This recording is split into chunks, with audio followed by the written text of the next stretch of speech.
BFM Business, BFM Crypto, le club. Amaury de Tonquédec. Bonjour à tous, c'est le club BFM Crypto, soyez les bienvenus, mais c'est aussi la saison de la déclaration des impôts. Et oui, mais on est là pour vous. Tout ce que vous devez savoir sur la fiscalité des cryptos en 2024, c'est maintenant sur BFM Crypto. Pour ça, Alexandre Lorimi, avocat associé chez Orwell Avocat, est au téléphone avec nous et répondra à toutes vos questions. Bonjour Alexandre. Et puis, vous voulez être dans le secret du fisc, savoir comment ça marche, comment se fait-on repérer par le fisc lorsqu'on n'a pas déclaré ses plus-values, y a-t-il des moyens de limiter les alertes des banques à votre sujet, quels sont les moyens à disposition du fisc d'une manière générale, est-ce que vous tous, vous pouvez faire l'objet d'une enquête?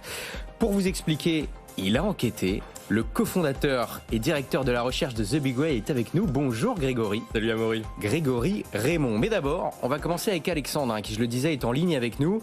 Alexandre, pour commencer, on va reprendre un petit peu les bases.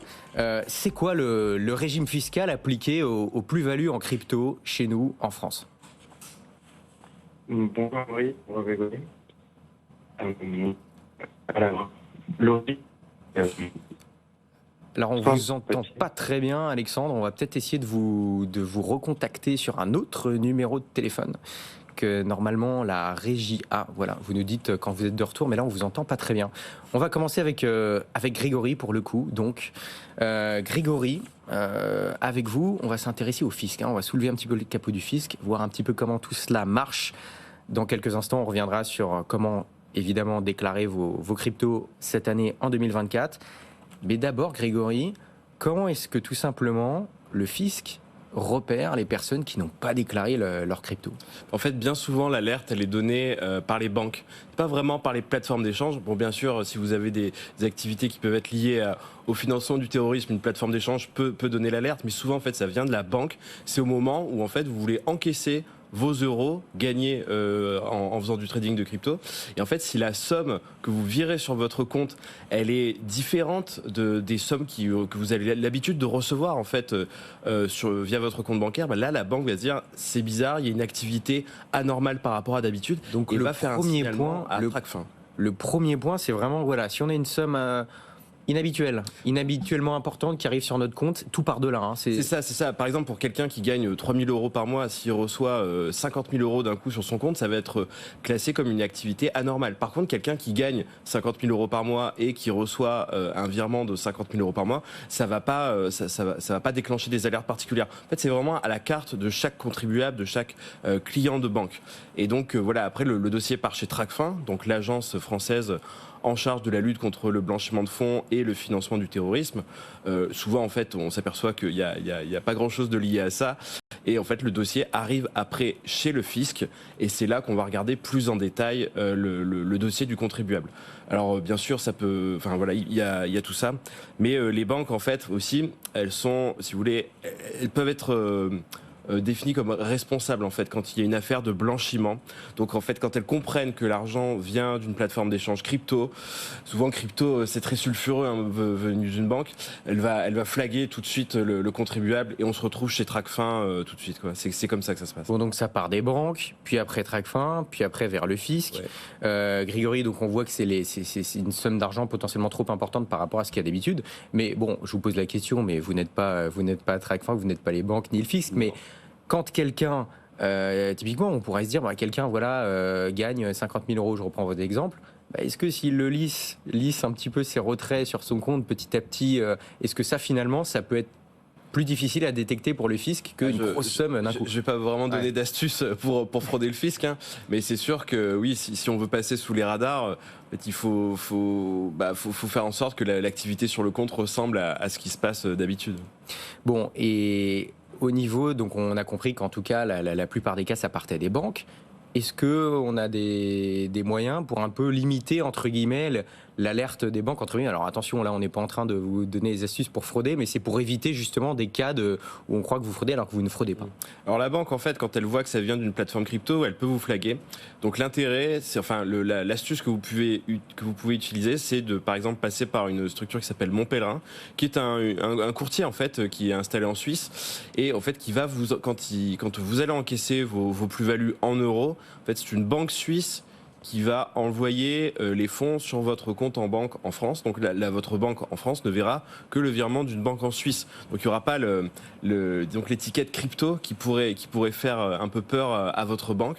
Des solutions comme ça, il y a aussi des solutions qu'on peut chez les startups françaises, donc CoinHouse par exemple, le courtier, ou Desblocs aussi qui s'est lancé plus récemment, propose un compte bancaire en euros, et ce sont des spécialistes des cryptos. Donc eux disons qu'ils vont pas envoyer des signalements à Tracfin juste parce que vous êtes utilisateur de crypto. Ils le feront pour des bonnes raisons et avec des arguments légitimes. Donc finalement, voilà, passer par ce genre d'acteurs, d'intermédiaires, ça limiterait potentiellement le risque d'alerter pour rien, entre guillemets, les autorités. C'est bien ça. On a peut-être retrouvé Alexandre Lorimi, avocat associé chez Orwell Avocat, qui est avec nous. Rebonjour Alexandre, est-ce que vous nous entendez bien ? Oui, moi je vous entends bien. On vous entend mieux en tout cas pour l'instant. J'espère que ça va durer. On est content de vous avoir avec vous parce qu'on a plein de questions à vous poser. Je disais tout à l'heure, petit rappel, c'est quoi pour poser un peu les bases, c'est quoi le régime fiscal de base en France pour les plus-values en crypto, tout simplement ? Depuis 2019, on a un régime dédié aux cryptos, donc qui s'intègre dans la déclaration de revenus que tout le monde s'apprête à faire. La clôture de la déclaration arrive bientôt, c'est le 23 mai pour les premiers départements, le 30 pour les départements du milieu et le 6 juin pour les départements de Fin et Paris. Et donc, dans le cadre de cette déclaration de revenus, vous allez avoir un feuillet dédié aux cessions d'actifs numériques que vous allez devoir remplir si, en 2023, vous avez fait des cessions d'actifs numériques. Alors, pas toutes les cessions, puisque les échanges entre actifs numériques ne génèrent pas d'imposition. Mais si vous avez fait des cessions d'actifs numériques en monnaie et en cours légal, en euros ou en dollars, ou vous avez fait des achats en crypto, vous allez devoir déclarer chacune de ces cessions.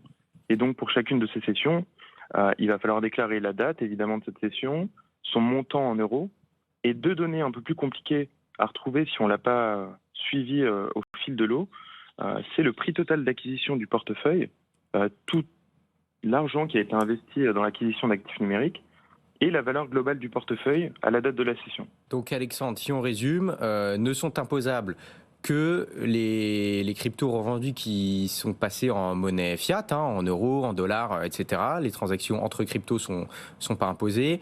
Les stablecoins, c'est pas imposé parce qu'aujourd'hui, en tout cas, c'est considéré comme des cryptos. Si une fois qu'on a viré de l'argent sur son compte, à quel pourcentage on est imposé ?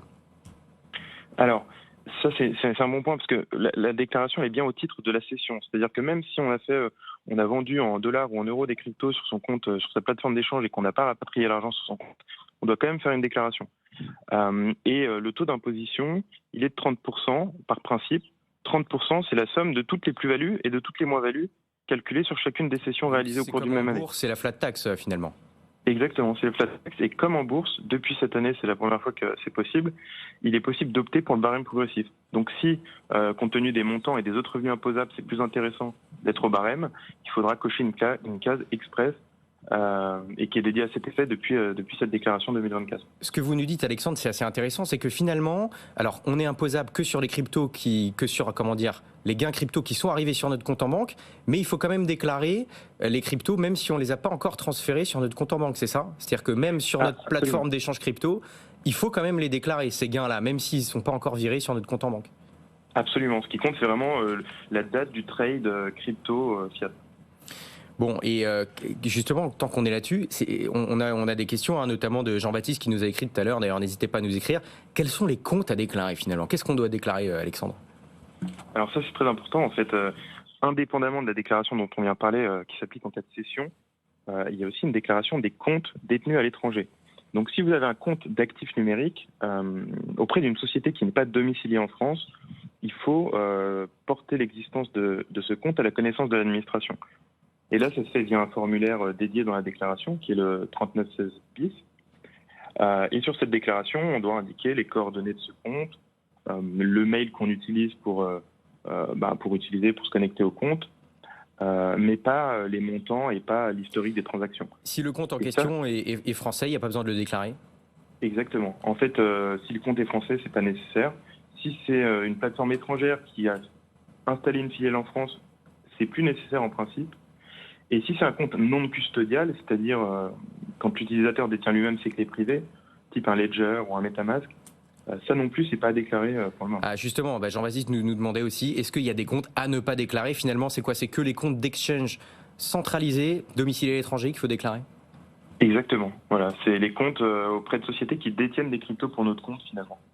Bon, et puis il y a aussi ça, s'il y a pas mal de gens qui nous écoutent, qui passent pas mal de temps à trader des cryptos, à en acheter, à en vendre, à investir, à partir de quel moment on peut être considéré comme un trader professionnel, comme un professionnel de l'investissement? Parce que je crois, Alexandre, que l'imposition n'est pas la même dans ce cas.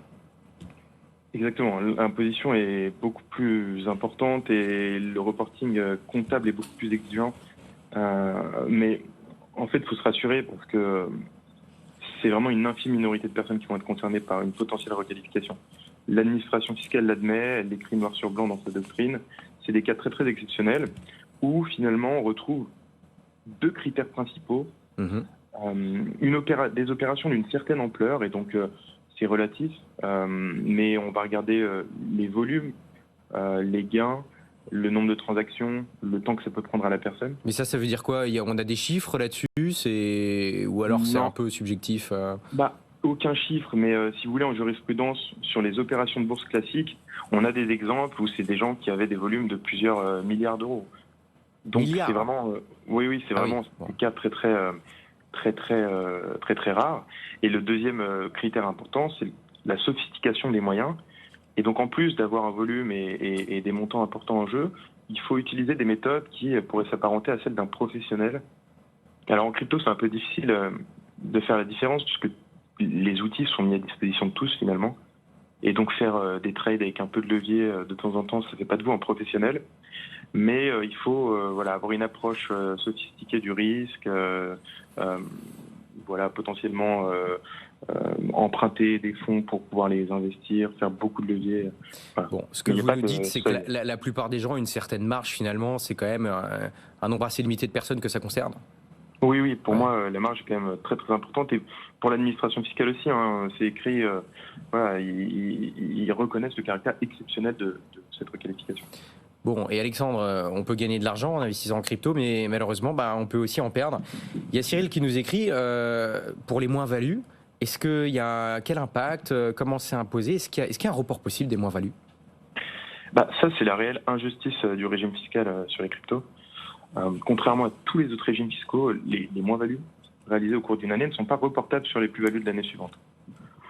Et donc, une moins-value, finalement, c'est une perte sèche sur le plan fiscal, puisque elle ne peut pas être imputée sur d'autres types de gains, même pas des plus-values sur action, et elle ne peut pas être reportée les années suivantes, ce qui est un peu dur à justifier au regard des autres régimes. Mais justement, dans la justification des plus ou moins-values, Alexandre, comment on fait? Quel document? Voilà, on est un particulier, on a acheté, vendu ses cryptos, etc. Comment est-ce qu'on fait pour les justifier au fisc? Alors même si on note nous, quelles preuves tangibles il faut apporter? Comment ça marche?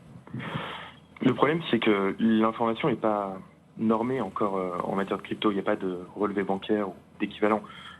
Donc ce qu'il faut faire, c'est avoir une très bonne hygiène numérique, sauvegarder tous ces historiques chaque année, avoir un bon mapping de tous ces wallets et produire ce qu'on a en fait en cas de contrôle. Sachant que l'administration n'est pas dupe, un tableau Excel historique, l'administration sait ce que ça vaut, et généralement en cas de contrôle, le fisc fait des recoupements en demandant directement des informations auprès des plateformes d'échange. Bon, merci Alexandre, restez en ligne avec nous. Grégory, vous avez une réaction? Moi j'avais une question en fait pour Alexandre. Une question. Allez, on vous écoute. Non, parce qu'en fait beaucoup de personnes ne veulent pas se fatiguer à faire cette déclaration-là en fait, et disent que le jour où ils auront suffisamment d'argent, suffisamment de plus-value et qu'ils voudront faire un cash-out, à ce moment-là, ils appliqueront la flat tax de 30% sur le montant qui vire sur leur compte. Est-ce que c'est une bonne stratégie de faire ça, ou est-ce qu'il y a des meilleurs moyens? En fait, je comprends. Peut-être pour expliquer, l'idée de ces gens est d'éviter d'avoir à calculer la valeur globale du portefeuille à la date de chacune des sessions. Et dans ce cas-là, s'ils ne le font pas, effectivement, l'impôt est dû sur la totalité de la session. On considère que 100% de ce qui a été vendu est de la plus-value. On ne diminue pas l'investissement initial. Ça, fiscalement, disons qu'on on préjudicie pas le fisc, donc ça pose pas de problème en soi. Le problème, c'est si ensuite il y a des opérations qui impliquent de mettre à jour le prix d'acquisition du portefeuille. Dans ce cas-là, ça peut être dérangeant. Mais quelqu'un qui a fait une énorme plus-value et pour qui finalement déduire le prix d'acquisition de l'investissement initial n'est pas intéressant et prendrait trop de temps finalement, prendrait pas trop de risques à faire comme je viens d'expliquer, Grégory. Grégory, ça vous convient? Vous avez d'autres questions ou... Non, c'est parfait. Ok, parfait. Bon, n'hésitez pas si vous avez d'autres questions, et puis vous écrivez-nous, hein, n'hésitez pas à le faire, comme pas mal de gens l'ont fait aussi. Grégory, d'ailleurs, on va continuer avec vous. Une fois que votre dossier, malheureusement, hein, s'il y a eu des soucis et qu'il arrive chez le fisc, c'est quoi les moyens à disposition du fisc pour travailler tout simplement? Vous avez commencé à l'aborder tout à l'heure. C'est très simple, hein. Le fisc il va contacter les plateformes d'échange pour demander des détails, hein, sur le compte du client pour vérifier son activité. Et si effectivement il y a plein d'opérations où on voit qu'il y a du cash out et que ça n'a pas été porté à la connaissance du fisc, c'est là qu'après on part un peu dans la lessiveuse et qu'on se fait rattraper par la patrouille.